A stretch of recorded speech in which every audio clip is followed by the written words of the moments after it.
The rain was coming down in steady sheets, turning the city streets into rivers of reflected light. People hurried along the sidewalks, heads down, clutching umbrellas and huddling against the chill. Among them was a woman, her steps hurried but uneven, as if the weight of her world had settled heavily on her shoulders. She wore a worn-out coat, the kind that might have once been warm but now did little against the biting wind. In her arms she clutched a small child, barely older than 2, wrapped in a thin blanket.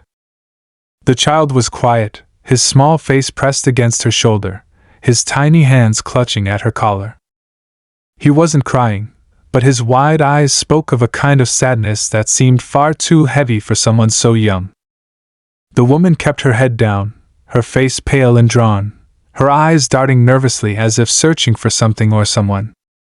She reached into her pocket, pulling out a crumpled piece of paper with an address scrawled on it. Her hand trembled as she tried to make sense of the directions, the rain smudging the ink and making it harder to read. She paused under a dim streetlight, her shoulders slumping as she realized she was lost. The few passers-by who noticed her didn't stop. They were too focused on getting out of the rain, too preoccupied with their own lives. The city was a place of endless noise and motion, but in that moment, she felt completely alone. The weight of everything she'd been carrying, the struggles, the fear, the uncertainty pressed down on her, threatening to break her spirit. And then, from the shadows, a voice called out, "You need help?" The woman froze, clutching her child tighter as she turned toward the sound. Standing a few feet away was a man, his tall frame partially hidden by the hood of his jacket. He had an umbrella in one hand, shielding him from the rain, and a look of quiet concern on his face. His eyes were kind, but there was something else there too, a hint of understanding, as if he could see beyond the surface and into the storm she was carrying inside. She hesitated, her instincts telling her to be wary. The city wasn't always kind, and strangers could be unpredictable. But there was something about his voice, the way he'd asked the question, that made her pause. It wasn't just a casual offer, it was genuine, and it carried with it a quiet assurance that he wasn't there to harm her. I'm trying to find this address," she said, her voice barely audible over the rain. She held out the soggy piece of paper, her hand trembling. The man stepped closer, careful not to invade her space, and took the paper from her. He glanced at it, his brow furrowing in concentration. "You're a couple of blocks off," he said after a moment. "But it's not far. I can walk you there if you want." The woman looked at him, uncertainty flickering in her eyes. She wasn't sure if she should trust him, but she was also painfully aware of how lost and vulnerable she was. The rain wasn't letting up, and her child needed to be out of the cold. After a long pause, she gave a small nod. "Thank you," she said softly. The man smiled, a warm, reassuring smile that seemed to cut through the chill in the air. He adjusted his umbrella to cover both of them, and gestured for her to follow. They walked in silence, the sound of their footsteps mingling with the patter of rain on the pavement. The child in her arms seemed to relax slightly, his small hands loosening their grip on her coat as he peered out from under the blanket. After a few minutes, the man spoke again. "You just moved here?" She nodded. "Yeah. Things have been rough lately. I don't really know anyone here." He didn't press her for details, sensing that she wasn't ready to share more. Instead, he offered a bit of his own story. "I've been in this neighborhood for a while. It's not always easy, but there are good people around. You just have to know where to look." She glanced at him, surprised by the openness in his tone. There was no judgment in his words, no pity, just a quiet understanding that made her feel a little less alone.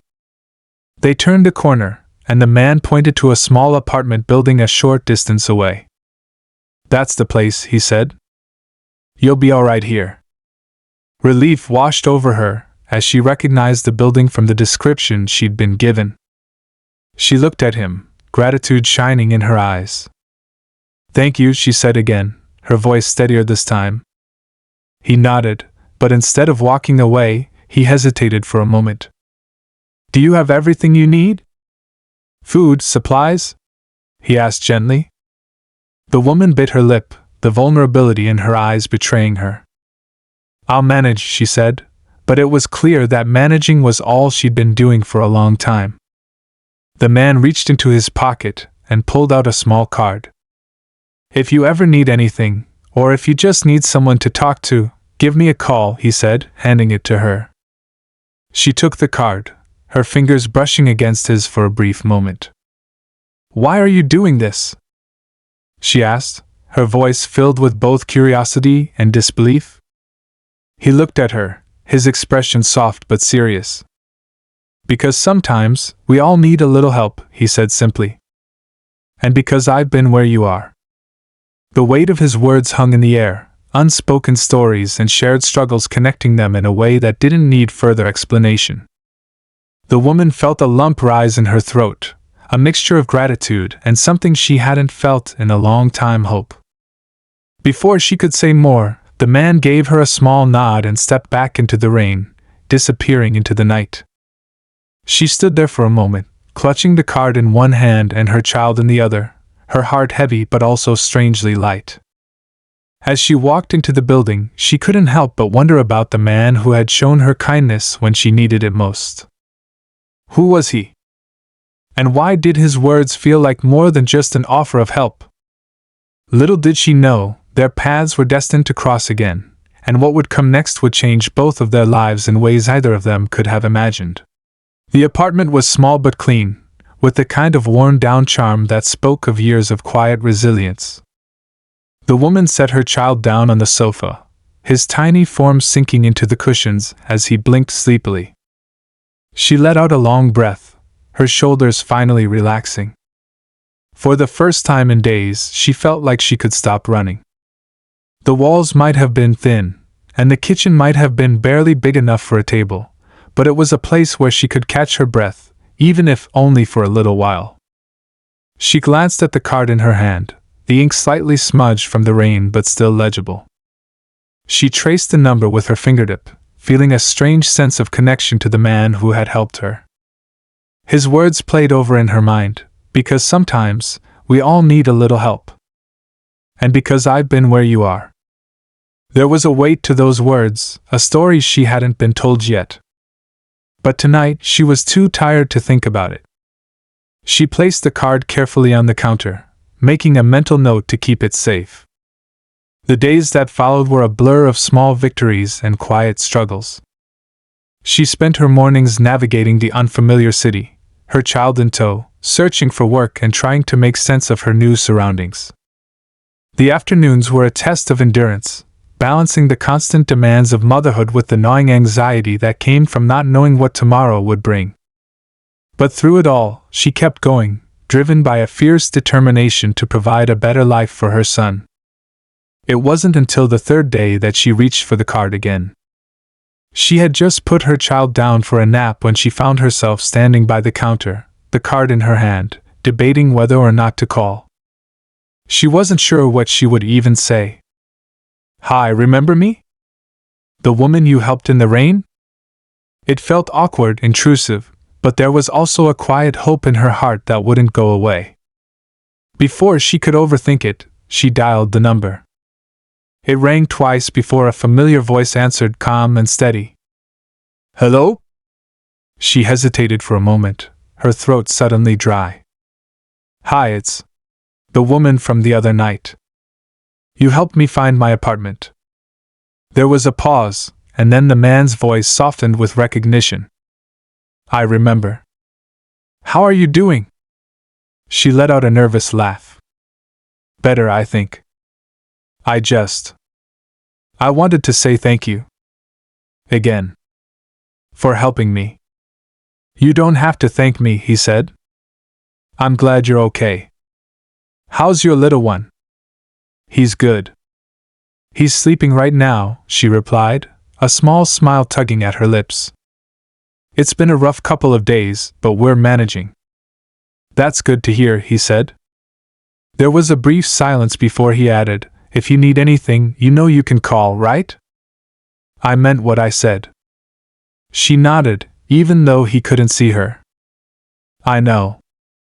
It's just hard to ask for help sometimes." "I get it," he said. "But you don't have to do everything alone." They talked for a few more minutes, the conversation flowing more easily than she had expected. She learned that he worked at a local community center, a place that offered support to families in need. He mentioned it casually, but she could hear the pride in his voice when he spoke about the work they did. He invited her to stop by sometime, to see if there was anything there that could help her get back on her feet. When they finally said goodbye, she felt a little lighter. It wasn't just the offer of help that made a difference, it was the knowledge that someone cared. Someone who understood what she was going through and wasn't judging her for it. The next morning, she decided to take him up on his offer.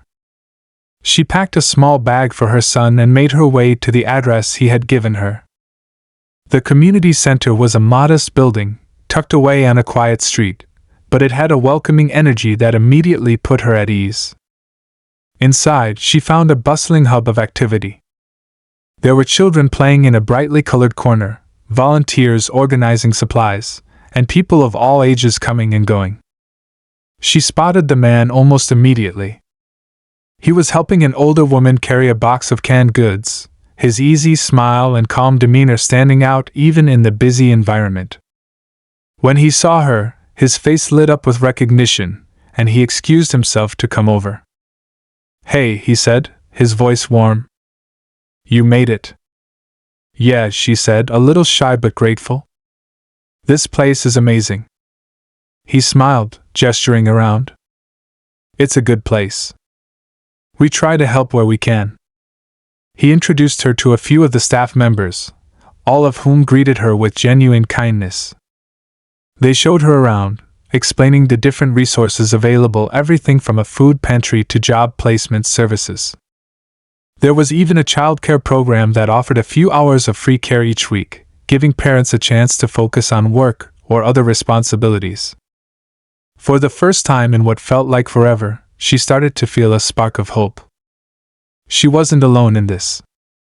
There were people who wanted to help, who believed in second chances and the power of community. Over the next few weeks, she became a regular at the center. She enrolled her son in the childcare program, which gave her the time she needed to go on job interviews and take care of other responsibilities. The staff at the center helped her polish her resume and gave her tips on navigating the job market. Slowly but surely, things started to fall into place. Through it all, the man who had helped her that night remained a constant presence. He never pushed, never pried, but he was always there with a kind word or a helping hand. They fell into an easy rhythm, their conversations ranging from light-hearted banter to deeper discussions about life and the challenges they had both faced. She learned more about his past, about the struggles he had overcome, and the reasons he was so passionate about helping others. His story was one of resilience and redemption, and it resonated deeply with her. In turn, she found herself opening up in ways she hadn't expected, sharing pieces of her own journey and finding solace in his understanding. One day, as they were sitting on a bench outside the center, watching her son play with a group of other children, she turned to him with a thoughtful expression. "Why do you do it?" she asked. "Why do you spend so much time helping people like me?" He was quiet for a moment, his gaze fixed on the children. "Because I know what it's like to feel lost," he said finally. "To feel like the world's against you and you don't know where to turn. And because I've seen what can happen when someone steps in and offers a little kindness. Sometimes, that's all it takes to change a life." His words stayed with her, a reminder of the power of compassion and the impact of small, seemingly insignificant acts of kindness. She realized that the man who had helped her was more than just a good Samaritan, he was a beacon of hope in a world that often felt dark and unforgiving.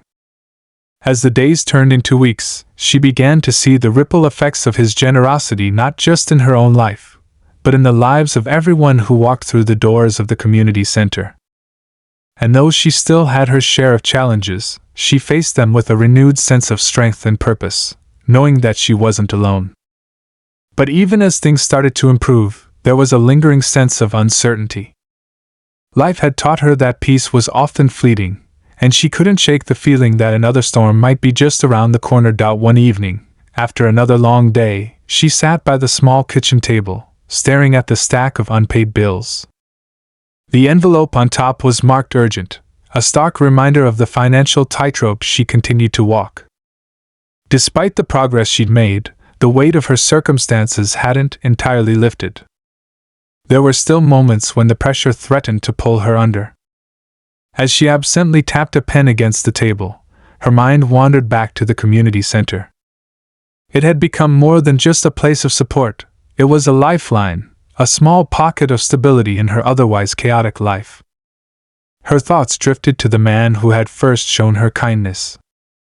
In the weeks since that rainy night, he had become a steady presence, always offering a listening ear or a practical solution.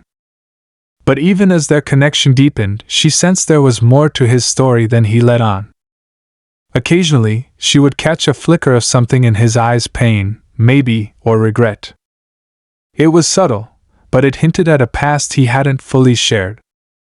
She wondered what burdens he carried and why he seemed so determined to shoulder the weight of others. The next day, as she dropped her son off at the center, she found herself drawn to a quiet conversation happening in one corner of the room. The man was speaking with another volunteer, his voice low but urgent. She caught snippets of their exchange, words like funding and cutbacks. The volunteer nodded solemnly, their expression grim. When the conversation ended, the man rubbed the back of his neck, his usual calm demeanor replaced by a hint of frustration. Later, as they crossed paths in the hallway, she decided to ask. "Is everything okay?" she inquired carefully. He hesitated, clearly debating how much to share. Finally, he sighed. "The center's been struggling," he admitted. "We rely on donations and grants to keep things running, and some of that funding might not come through this year." The news hit her harder than she expected. The center had become such a vital part of her life and the lives of so many others. The thought of losing it was almost too much to bear. "Is there anything I can do to help?" she asked, her voice filled with concern. He gave her a small, appreciative smile. "We're trying to come up with ideas. Fundraisers, outreach. Anything to keep the doors open. It's a long shot, but we're not giving up." She nodded, a sense of determination settling over her. If there was a way to help, she was going to find it. The center had given her so much, now it was her turn to give back. Over the next few days, she threw herself into the effort. Alongside other volunteers, she helped organize a community event designed to raise both awareness and funds. They planned every detail, from setting up donation booths to arranging performances by local artists. As the event drew closer, the atmosphere at the center grew increasingly tense. Everyone was on edge, knowing how much was riding on its success. The man seemed particularly weighed down, though he tried to hide it. One afternoon, she found him sitting alone in the break room, his head in his hands. "Hey," she said softly, sitting down across from him. "You okay?" He looked up, his expression weary but grateful for her concern. "Just a lot on my mind," he admitted. "I've seen places like this close before, and it's never easy. I don't want to let anyone down." "You won't," she said firmly. "We're in this together." Her words seemed to offer him some comfort, but she couldn't ignore the sense of urgency that lingered between them. The stakes were high, and failure wasn't an option. The day of the event arrived, and the community center buzzed with activity. People from all walks of life showed up, drawn by the promise of food, music, and a chance to support a good cause. For a while, it seemed like everything was going smoothly. Donations were coming in, and the energy was electric. But just as she allowed herself a moment of relief, a commotion broke out near the entrance. A man was arguing loudly with one of the volunteers, his voice carrying above the crowd. She hurried over, her heart pounding as she tried to make sense of the situation. The man, clearly intoxicated, was demanding money back for a donation he claimed to have made earlier. His accusations grew louder and more aggressive, drawing the attention of everyone nearby. The man from the center stepped in, his calm yet authoritative presence diffusing some of the tension.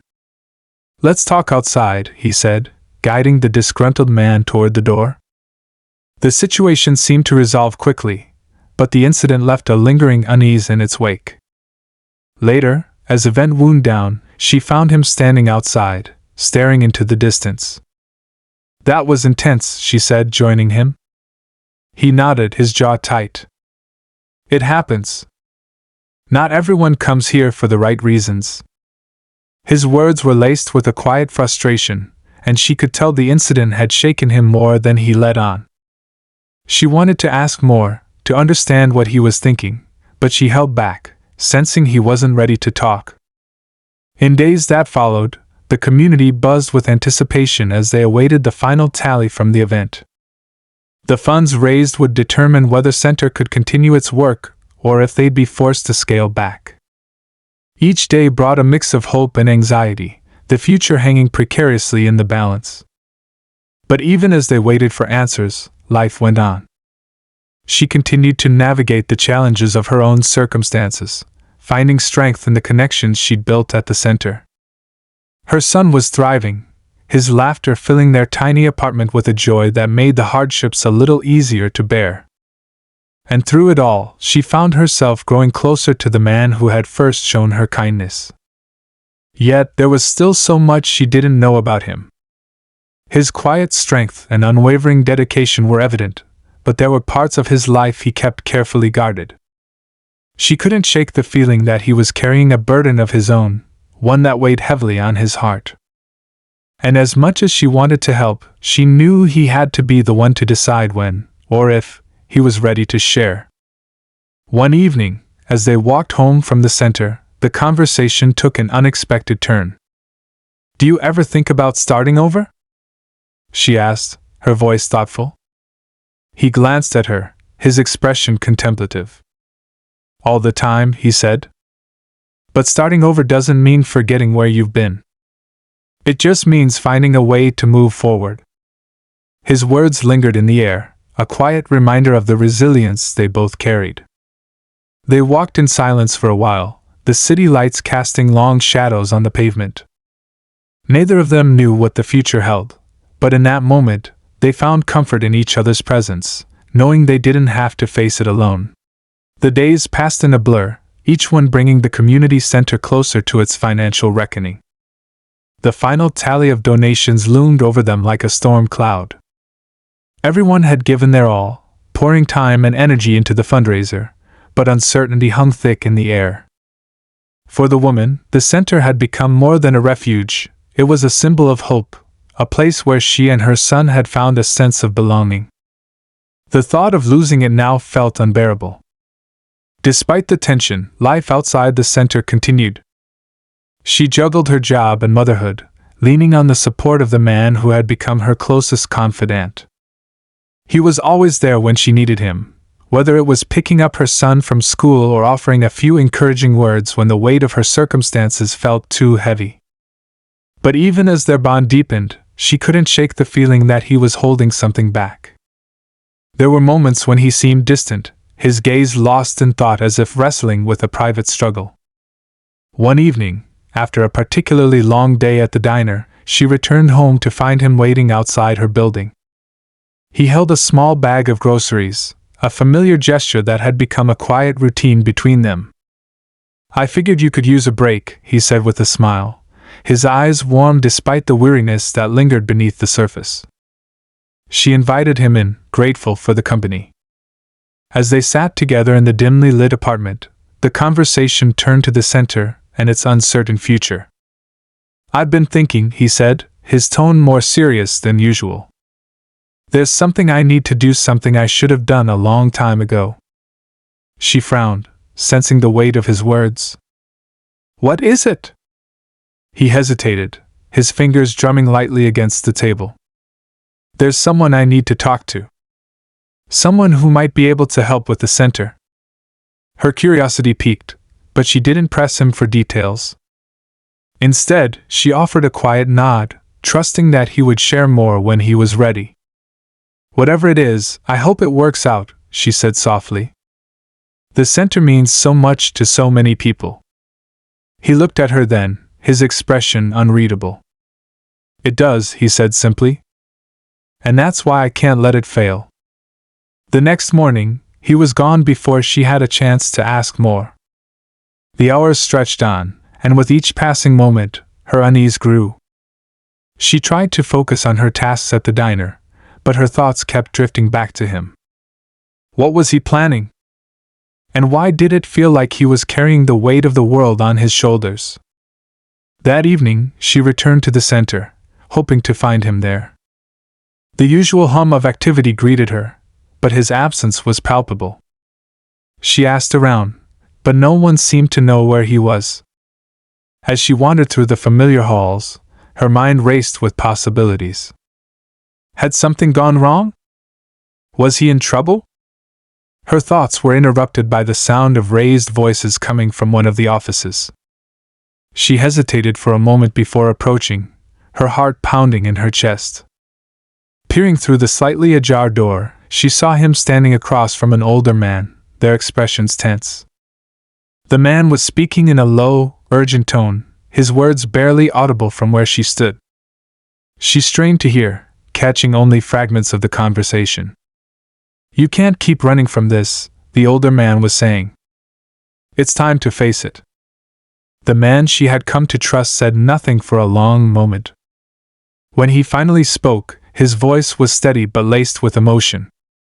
I know, he said quietly. That's why I'm here. She quickly stepped back, not wanting to intrude on what was clearly a personal moment. Her mind raced with questions. Who was the older man? And what truth was he urging her friend to confront? Later that night, he returned to her apartment, his usual calm demeanor replaced by a quiet intensity. She wanted to ask about the conversation she had overheard, but before she could, he spoke. I need to tell you something, he said, his voice heavy with resolve. It's about my past. She nodded, her heart pounding as she braced herself for whatever was coming. For weeks, she had sensed that he was carrying a burden, and now, it seemed, he was finally ready to share it. He began to speak, his words measured but filled with emotion. He told her about a time in his life when he had made choices he wasn't proud of, choices that had led him down a difficult path. He spoke of mistakes and regrets, of lessons learned the hard way. And then he told her about the older man, someone who had once been a mentor, a guiding figure who had helped him find his way back when he had lost his sense of purpose. As he spoke, she listened intently, her heart aching for the pain he had endured. But more than that, she was struck by his resilience, by the strength it had taken to confront his past and strive for something better. When he finished, there was a long silence between them. Finally, she reached out, placing a hand on his.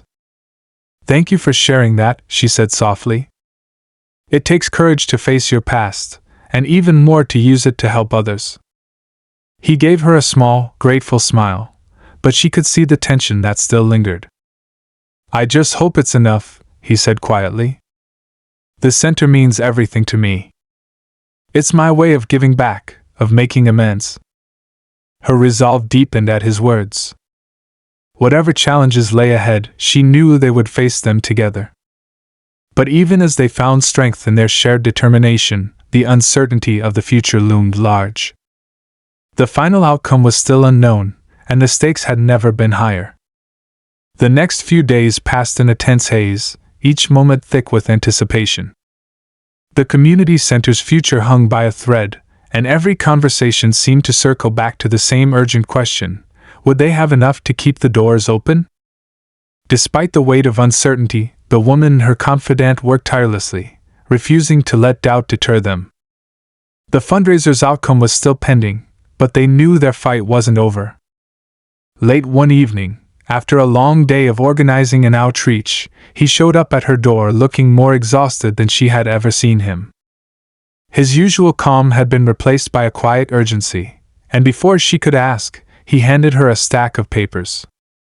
"I need you to see this," he said, his voice low but firm. She took the papers, her brow furrowed as she scanned the pages.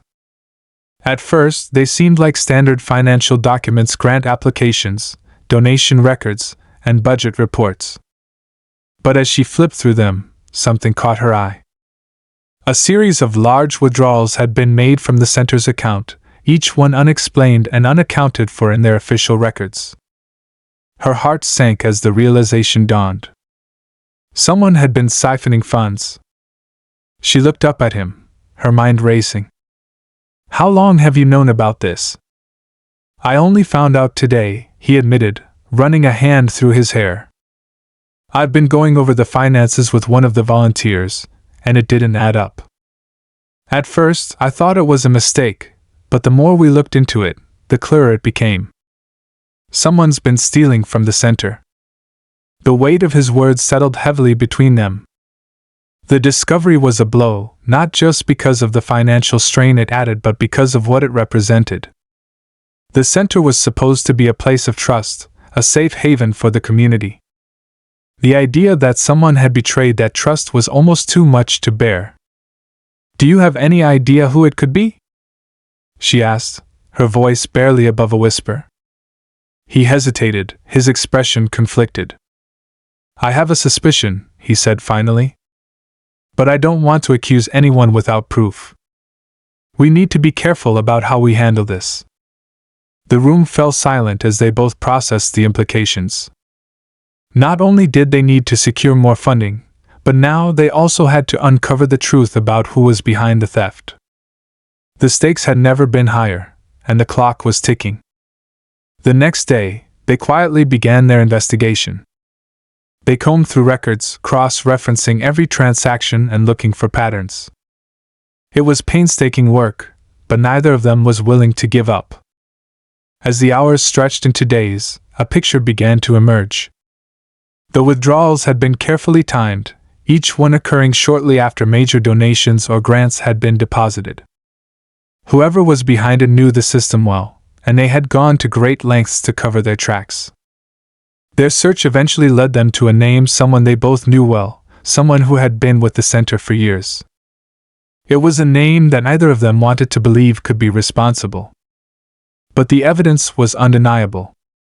Every transaction pointed back to this person, and the realization hit like a punch to the gut.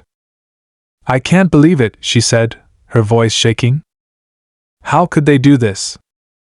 They've been here since the beginning." "I don't know," he replied, his tone heavy with disappointment.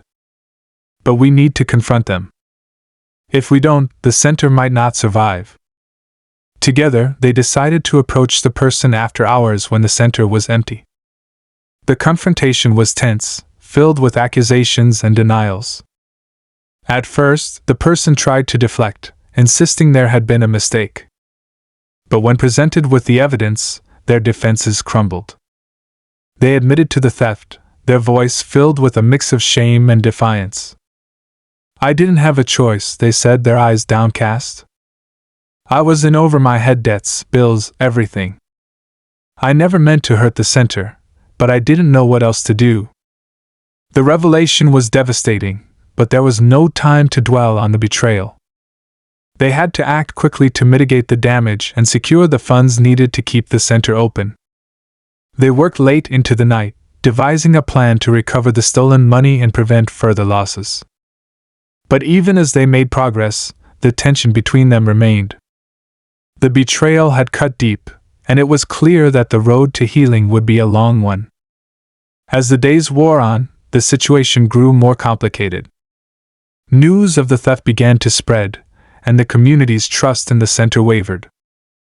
Attendance dropped, and donations slowed to a trickle. It was a crushing blow, and for the first time, they began to doubt whether they could save the center. But just when things seemed darkest, an unexpected opportunity arose. A prominent local business had heard about the center's struggles and offered to sponsor a major fundraising event. It was a lifeline, but it came with conditions. The business wanted to use the event to promote their brand, and some of their demands clashed with the center's values. The decision weighed heavily on them. Accepting the offer could save the center, but it also risked compromising its mission. Refusing it, on the other hand, could mean losing everything they had worked so hard to build. The tension between them grew as they debated the best course of action. Each choice seemed fraught with risks, and the stakes had never been higher. As they stood on the brink of a decision that could change everything, they knew one thing for certain: the fight was far from over. As the day of the major fundraising event drew closer, the pressure mounted. They had decided to take the business's offer, but the terms had been difficult to swallow. The compromises, the restrictions, it all felt like a necessary evil. But in the end, they knew they had to do whatever it took to keep the community center running. The center was more than just a building, it was a lifeline for so many people. And now, with the looming deadline, they had little choice but to play the game. The night of the event arrived, and everything was set. The hall was decorated with banners bearing the business's logo, and the crowd mingled, most of them unaware of the behind-the-scenes drama. She and her confidant stood together near the back, their eyes scanning the room, both silently praying that this would work. The weight of the past few weeks had drained them, but they couldn't afford to show any weakness now. As the speeches began, he leaned in and whispered to her, "We're doing the right thing. The center needs this." She nodded, her heart racing. Despite the doubt that still lingered, she knew he was right. They had made their choice, and now it was time to see it through. But as the night wore on, something unexpected happened. The energy in the room began to shift. At first, it was subtle, a murmur here, a confused glance there.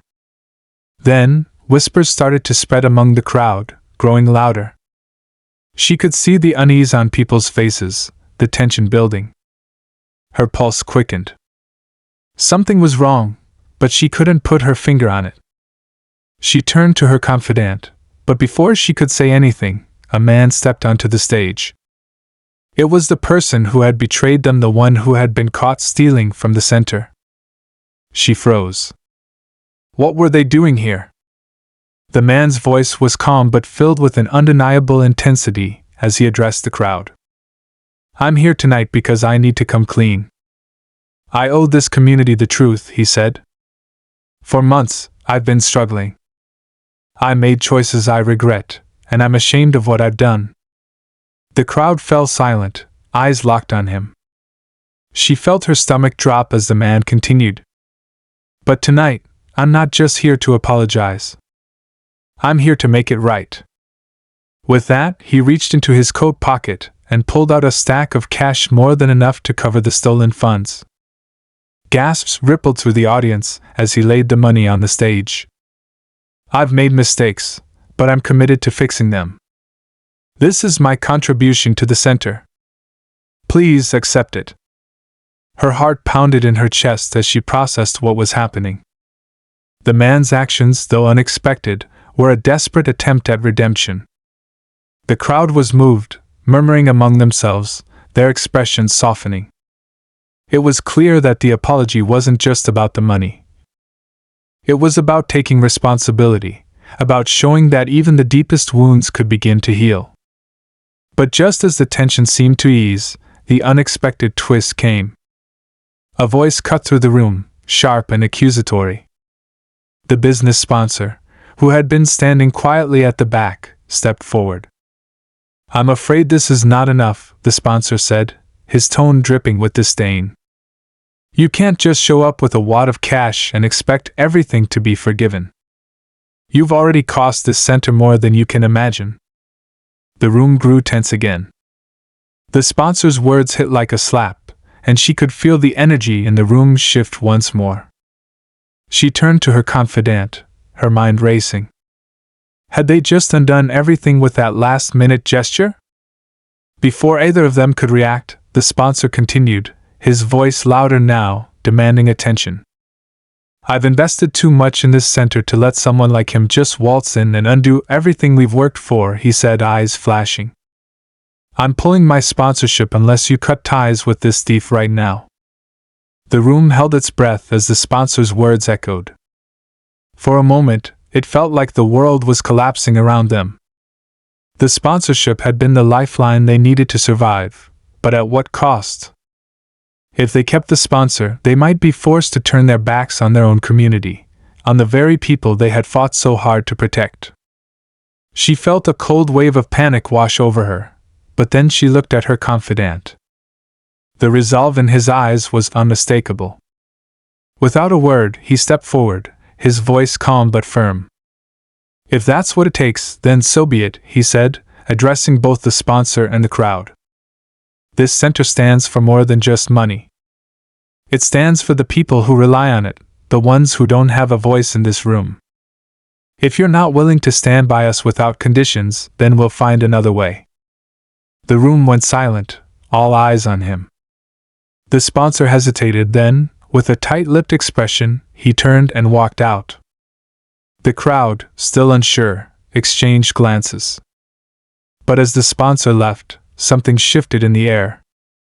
There was an undeniable sense of solidarity among the people who remained. Then, the woman stepped up to the microphone. This center, she said, her voice shaking but determined, was built by all of us, not by one person or one business. If we want to survive, we'll do it together. We don't need to compromise who we are. The center is more than just a building, it's our home, our community. A cheer erupted from the crowd. What had seemed like the end of their fight now felt like the beginning of something bigger. The money was still important, but it was the integrity, the commitment to the people, that would carry them forward. With the sponsor gone and the stolen funds returned, they found a new sense of hope.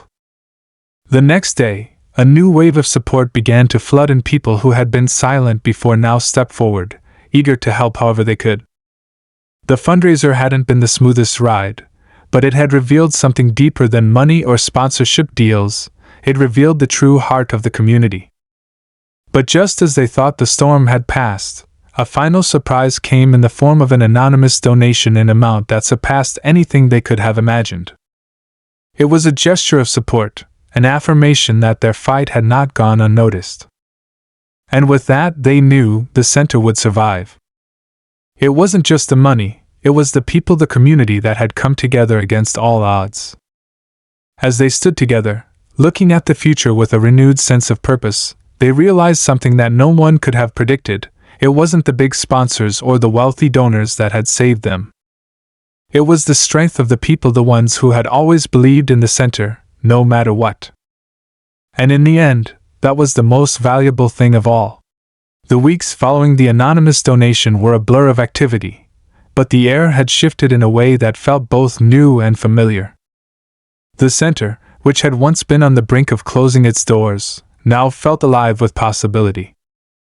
The people who had once doubted, who had questioned whether the fight was worth it, were now standing united. It was as if the challenges they had faced had forged a bond that no setback could break. She and her confidant worked tirelessly, not just to ensure the financial security of the center but to reconnect with the community. They organized town meetings, outreach programs, and volunteer events. There was a renewed sense of purpose, a determination to make the center not only survive but thrive. It was about more than just finances now.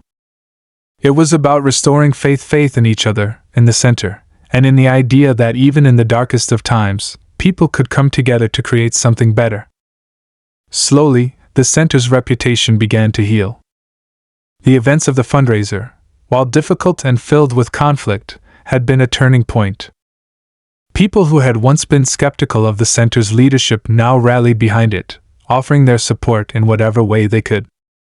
Volunteers showed up in droves, donations began to pour in, and the community that had once seemed so fragmented now felt more like a family. As the months passed, the woman found herself reflecting on everything that had happened. She thought about the initial struggles, the moments of doubt, and the betrayals that had threatened to tear everything apart. Her confidant, too, had changed. The man who had walked into the center so many months ago, unsure of how to make a difference, had grown into a true leader. His calm demeanor, unwavering support, and dedication had been the anchor the center needed. Together, they had navigated every storm, and now, as the center began to thrive once again, it was clear that their partnership was the key to its survival. One evening, as they sat together after another successful community event, she looked at him and smiled. "I don't think I could have done this without you," she said, her voice filled with gratitude. He shrugged, a modest smile crossing his face. "We did this together. It's always been about the community." They both fell silent, reflecting on the journey they had taken. The road had been long and hard, filled with setbacks and surprises, but in the end, it had led them to this moment, a moment of peace, of accomplishment, and of hope. As the year came to a close, the center held a celebration. It wasn't just a celebration of their success, it was a celebration of everything they had overcome. The people who had once been strangers were now friends, united by their shared experience. The air was thick with laughter, with stories of hardship and triumph, and with a sense of pride that could not be shaken.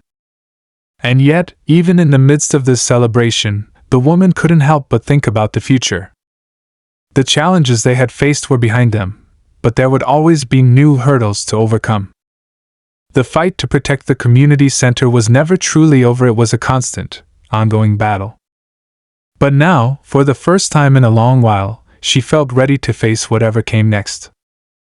With the center secure, they began expanding their reach. The money they had raised and the connections they had made allowed them to offer more programs, more support to the people who needed it most. They had always known the center was more than just a place. It was a symbol of resilience, of hope, and of community. And now, they were able to share that message with even more people. As the story came full circle, they found themselves standing at the center of something truly remarkable, a community that had not only survived but had been transformed. The challenges, the betrayals, the sacrifices, they had all played a part in shaping what the center had become. But more than that, they had shown the power of unity, of what people could achieve when they worked together toward a common goal. In the end, it wasn't the business sponsorships, the big donations, or the flashy fundraisers that had saved the center. It was the people, the ones who believed in the cause, the ones who had never stopped fighting, even when it seemed like all hope was lost. It was their love for the center and their commitment to each other that had made all the difference.